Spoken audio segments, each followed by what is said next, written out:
আষাঢ় শ্রাবণ বহে অঝরে বর্ষণ, সেটা তো প্রকৃতির কারণ।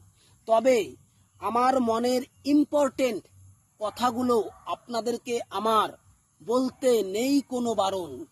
কথাটা এই, জানতে অজান্তে কেহ যদি করো ধর্ষণ, সাবধান, ধরা পড়লেই কিন্তু তোমাকে করবে নির্যাতন দেশের মান্যগণ্য জনগণ।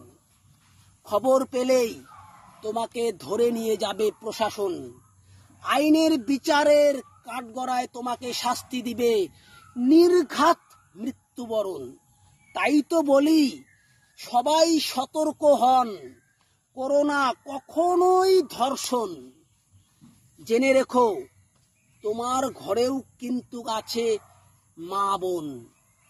ভেবে নিও কোনো খারাপ কিছু করার আগে ওদের কথাটাও রাখবে স্মরণ।